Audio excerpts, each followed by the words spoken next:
우리 누가복음을 보겠습니다.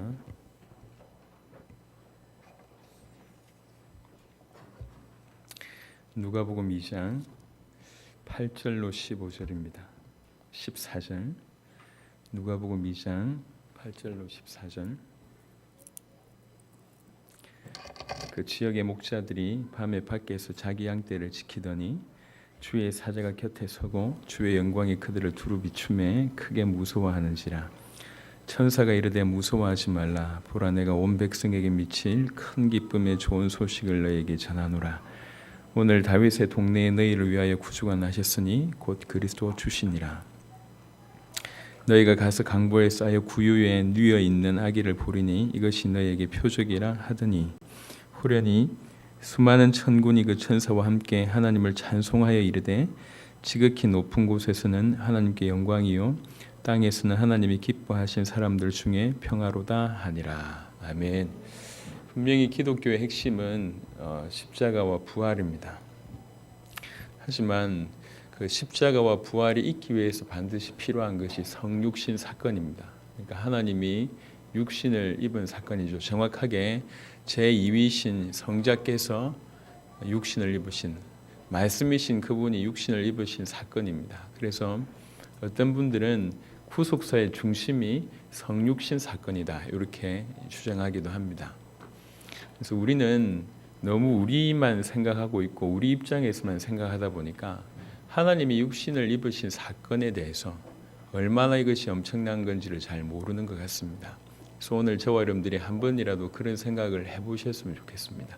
영이신 그분이 육신을 입으시고 그리고 육신을 입으셨다가 부활하신 이후에 육신을 벗으신 게 아니라 영원토록 그 육신을 입고 계십니다. 그래서 하나님께서 영이신 그가 육신을 입으신 이 사건은 우리 생각하는 것보다 훨씬 엄청난 사건입니다. 훨씬 엄청난 사건입니다. 그래서 어떤 의미로는 하나님이신 그분의 입장에서 봤을 때 당신이 죽으셨다가 부활하신 것보다 더 큰 일은 육신을 입으신 사건이에요. 그래서 이게 너무 위대해서 마치 이런 거죠. 여기에 이제 돌아다니는 아이들이 많은데 돌아다니는 아이가 어떤 실수를 하나 했어요. 무슨 버튼 같은 걸 눌렀다고 칩시다. 이게 너무 세계적이어서 우리나라 대통령도 뛰어오고 미국의 대통령도 뛰어왔다 칩시다. 너무 놀라운 일을 벌인 거예요. 이 아이가 뭐 버튼 하나 눌렀는데 이거 버튼이 뭐냐? 핵폭탄이라. 마치 비유하자면 조그만 아이가 저지른 실수 같은데 우리나라 전 세계에서 가장 큰 어떤 능력 가진 사람들이 뛰어올 정도의 큰 문제라. 그래서 어떤 신학자들은 그렇게 표현했어요. 하나님이 육신을 입으신 사건이 너무 엄청난데 고작 우리의 죄를 위해서 그런 일을 하셨을까? 이렇게 신학자들이 얘기하기도 합니다. 왜 그러냐면 가만히 생각해 보니까 너무 큰 사건이거든. 하나님이 육신을 입으신 사건이 너무나 엄청난 사건이거든요. 인간의 역사에 뚫고 들어오실 영이신 그분이 그렇게 된다고 하는 것은 너무나 큰 일이기 때문에 그거 처음부터 계획됐던 사건 아니겠냐. 이게 어떻게 우연히 있을 수 있겠냐. 그래서 죄 때문에 육신을 입으신 사건 이해가 안 된다라고 주장하시는 분들도 있습니다. 하지만 성경 전체에서 얘기하기를 그 정도로 우리 죄가 심하다는 겁니다. 하나님이 우리 인간을 위해서 육신을 입으신 사건이 너무나 사실은 엄청난 것이고 그 엄청난 사건이 우리 죄를 위한 것이라는 거죠. 이 두 가지가 너무나 무게 있는 겁니다. 이 두 가지가 너무 무게 있다는 것을 우리는 알아야 돼요. 우리의 죄가 정말 아무것도 아닌 아이가 뭔가 하나 실수했던 것 같이 아주 아무것도 아닌 것처럼 보이지만 실상은 영원한 저주를 불러들일 수 있는 그것이 죄라는 것이죠. 그 죄가 너무나 크다는 사실과 그 죄를 해결하기 위해서 주께서 아주 특별하고도 독특하고도 영원한 우주적인 사건으로 가장 획기적인 사실을 진행하신 것이 육신을 입으신 사건입니다. 그래서 우리 하나님께서 우리 인생에 오셨다고 하는 사건은 우리가 일평생 알아도 알 수 없을 만큼 사실은 신비롭고 놀라운 사건입니다. 저는 어릴 때부터 교회를 다녀왔습니다. 그리고 이런 성탄절의 분위기를 알고 있습니다. 그리고 성탄절에 수많은 예배를 드렸습니다. 하지만 수많은 예배를 드렸든지 말았든지 상관없이 저와 여러분들도 우리 후대들이 이 사건이 어떤 사건인지는 조금은 눈치챌 수 있도록 도와야 되겠다. 그래서 이게 얼마나 놀라운 사건인지 아무도 몰랐습니다. 그래서 오늘 누가복음 2장에 보시면 하나님께서 직접 천사를 보내십니다. 이런 예가 많지는 않거든요. 많지는 않습니다. 근데 아무도 모른다는 거지. 아무도 그 사건의 진정한 의미를 모른다는 거예요. 메시아를 기다리고 있었지만 그 메시아가 이 땅에 온다고 한 것이 얼마나 큰 일인지 아무도 몰라요. 그래서 천사를 보내서 설명한 겁니다. 직접 천사들이 와서 설명하기를 온 백성에게 미칠 큰 기쁨의 좋은 소식이라고 하는 것으로 설명합니다. 이거는 천사들의 설명입니다. 이게 얼마나 놀라운 사건인 줄 아냐? 이 사건은 하나님이 육신을 입으신 이 사건은 너희의 죄를 해결하기 위해서 육신을 입으신 이 사건은 온 백성에게 미칠 만한 소식이고 충분히 그 백성들을 다 건질 만한 큰 기쁨의 좋은 소식이다. 너무 놀랍다. 그래놓고 13절 보면 수많은 천군과 천사가 나타나서 그 사건을 찬양합니다. 이 사건을. 이게 어떤 사건이냐? 지극히 높은 곳에서는 하나님께 영광이 되는 사건이고 땅에서는 하나님이 기뻐하신 사람들 중에 참으로 평화가 되는 사건이다. 이게 천사들이 나타나서 찬양하는 겁니다. 우리가 우리 입술로 영원히 찬양해도 부족할 만한 사건이 바로 주께서 육신의 몸을 입으신 사건입니다. 12월 25일이냐? 그건 잘 모르겠어요.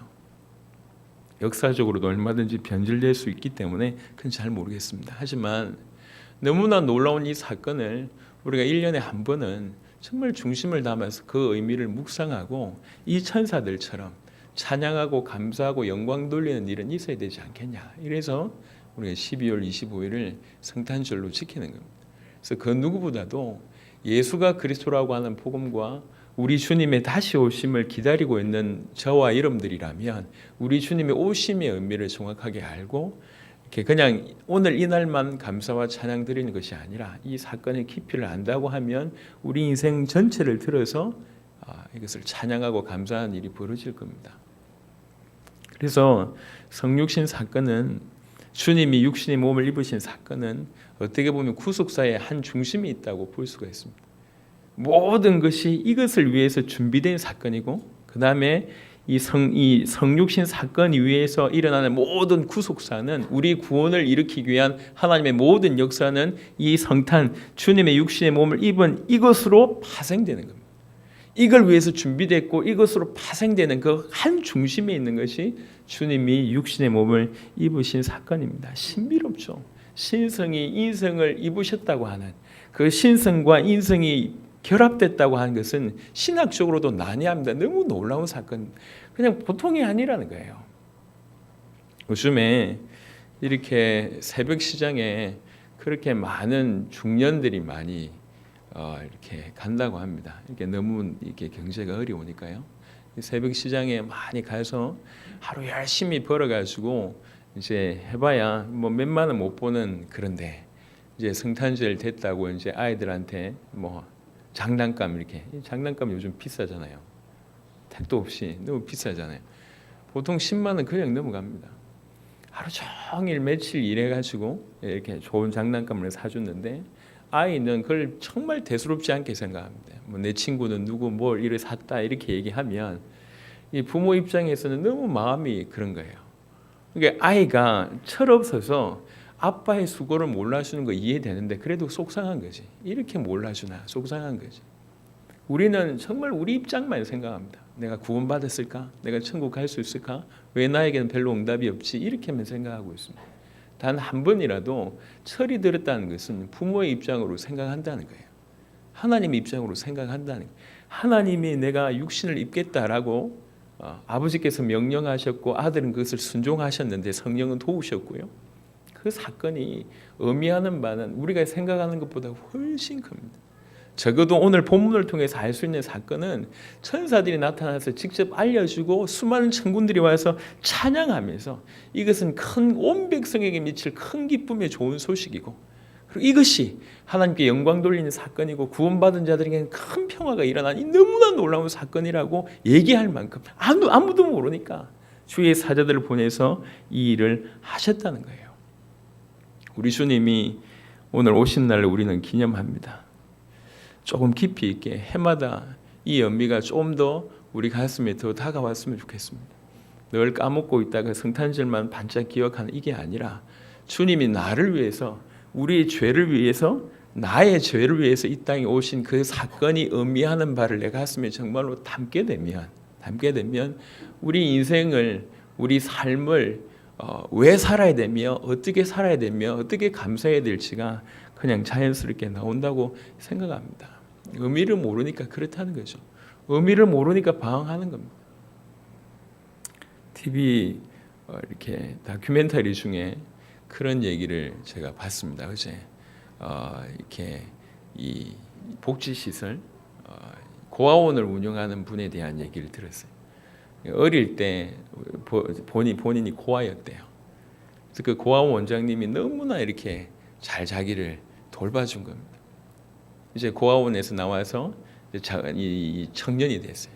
그리고 공부도 열심히 하고 뭔가 할 수 있는 일이 많은데 그 원장님이 얘기한 겁니다. 네가 성실하고 아이들 잘 돌볼 수 있으니까 네가 이 고아원 돌봐라, 네가 맡아라 라고 얘기했을 때 본인은 정말 그게 싫었는데 양심이 계속 생각이 드는 거예요. 자기가 어떻게 컸는지, 어떤 사랑을 받았는지.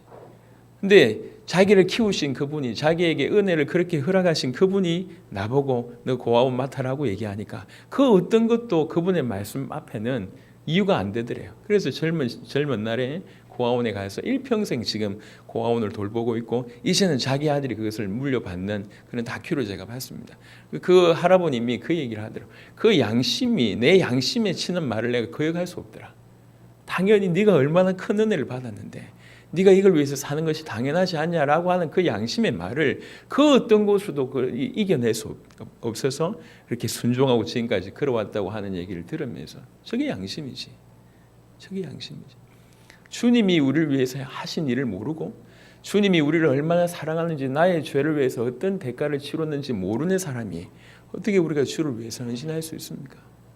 그러니까 주님을 일평생 이용하는 인생이 되는 거거든. 예수 이름으로 이거 주세요, 저거 주세요라고 얘기하면서 고작 정작 예수님께는 관심이 없는, 주가 나에게 무슨 일을 하시는지는 관심이 없는, 하나님에게는 관심이 없는, 그냥 나를 위해서 주님을 이용하는, 처음부터 끝까지 철없는 그런 인생이 되는 거예요. 우리는 빨리 우리 눈을 틀어야 됩니다. 주님이 육신의 몸을 입고 이 땅에 오셔서, 이 땅에 오신 이유가 뭡니까? 한마디입니다. 이 땅에 오신 이유는 죽으시러 오셨습니다. 그가 우리를 위해서 희생제물과 대제사장이 되셔서 우리 죄를 해결하기 위해서 오신 거예요. 마귀에게 눌려있는 우리를 건져내려고 오셨고, 하나님을 떠나서 영적으로 죽어있는 우리를 건져내시려고 참 왕과 참 대제사장과 참 선지자가 되시기 위해서, 다른 말로 죽으심과 부활로 그것이 가능하기 때문에 죽으시러 이 땅에 오신 겁니다. 그게 우리가 받은 은혜입니다. 말도 안 되는 우리 인생, 수에 칠 가치조차도 없는 인생, 끄집어내면 낼수록 더러운 것밖에 없는 우리 인생을 위해서 당신이 행하신 은혜예요. 그래서 그 은혜를 두고 천사들을 보내서 얘기하는 겁니다. 이것이야말로 온 백성에게 미칠 좋은 소식이다. 이것이야말로 지극히 높은 곳에서는 하나님께 영광이고 땅에서는 하나님이 기뻐하신 사람들 중에 평화로다. 주가 오셨다. 주가 오셨다. 이것이야말로 그렇게 얘기하는 겁니다. 오늘 우리 짧은 시간이지만 우리 주님이 나를 위해서 오신 이 사건이 여러분에게 깊이 있게 전달되길 바라고, 그래서 일평생 이제 모여서 이제 찬양도 하고 하나님께 감사하고 영광 돌리는 그런 순서들이 있을 것인데, 이런 마음으로 일평생 살았으면 좋겠습니다. 무엇을 하든지 어떤 일을 하든지 마음껏 하나님을, 주가 나를 위해서 행하신 일들이 너무나 크고 놀라워서 그를 위해서 마음껏 우리 인생 전체를 고민하지 않고 드릴 수 있는, 계산하지 않고 드릴 수 있는, 계산하지 않고 올인할 수 있는 그런 인생이었으면 좋겠습니다. 오늘 이 자리에 그래도 주님의 이 땅에 오심을 기념하기 위해서 오신 여러분들에게 하나님 은혜가 있기를 바라고, 또 같이 찬양하고 영광 돌리면서 하나님이 여러분에게 더욱더욱 은혜를 주시기를 바랍니다. 하나님 감사합니다. 우리 주님이 이 땅에 오신 그 사건이 얼마나 놀라운 사건인지를 묵상해 보게 하시고, 얼마나 무게 있는 사건인지 깨닫게 하옵소서.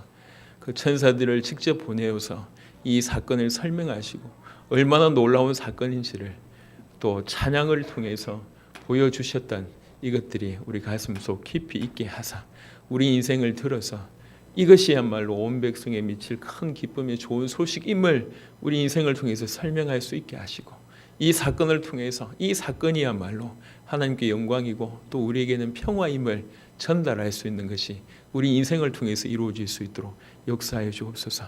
그렇게 감사하게 하시고 그렇게 찬양하게 하시고 그렇게 영광 돌리게 하시고, 너무나 기뻐서 주체할 수 없는 주가 나를 위해서 오셨다고 하는 것이 너무나 힘이 되어서 그 마음으로 살아가는 귀중한 주의 백성들이 다 될 수 있도록 역사하여 주옵소서. 감사를 드렸고 우리 주 예수 그리스도 이름으로 기도드렸습니다. 아멘.